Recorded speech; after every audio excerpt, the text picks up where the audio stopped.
ప్రియమైన దేవుని బిడ్డలారా, యోహాను సువార్త 17వ అధ్యాయం 5వ వచనంలో మనం చూస్తున్నప్పుడు, లోకము పుట్టక మునుపు నీ యొద్ద నాకే మహిమ ఉండెనో అని యేసుక్రీస్తు ప్రభువారు శిలువ శ్రమలకు అప్పగింపబడక ముందు చేసిన ప్రార్థనలో ఈ మాటలు మనం చూస్తూ ఉంటాం. అయితే ఈ మాటలను త్రిత్వవాదులు తీసుకొని లోకము పుట్టక మునిపే క్రీస్తు కుమారుడై ఉండెను అని చెప్పుచూ ఉన్నారు. అయితే వీరు చెప్పుచున్న అర్థము ఎంతవరకు వాక్యానుసారమైనదో వాక్య విరుద్ధమైనదో మనం తెలుసుకుందాం.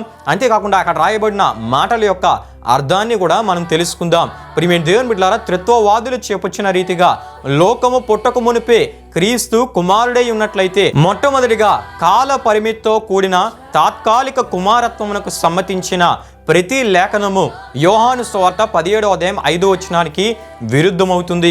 రెండవదిగా యోహాను సువార్త 7వ అధ్యాయం 39వ వచనంలో యేసు ఇంకనూ మహిమపరచబడలేదు అని మనం చూస్తూ ఉంటాం. మూడవదిగా యేసు మహిమపరచబడి నిమిత్తము చేసిన ప్రార్థనలో అంశమును అర్థం చేసుకునుట కష్టము కాదు. క్రీస్తు విమోచన కార్యానికి సంబంధించిన సమస్తము జగదుత్పత్తి మొదలుకొని దేవుని మనస్సులో ఉండెను.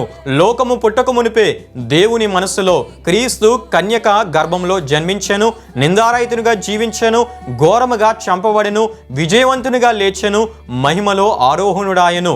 గనుక ఈ విషయాలన్నీ కూడా నిత్య నివాసైన దేవుడు లేని వాటిని ఉన్నట్లుగానే చూచుచున్నాడు.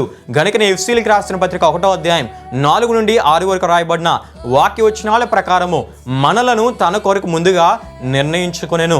పరిశుద్ధులుగాను నిర్దోషులుగాను జగత్తు పునాది వేయబడక మునిపే ప్రేమ చేత క్రీస్తులో ఆయన మనలను ఏర్పరచుకొనెను. అయితే అప్పుడు మనం లేము కదా.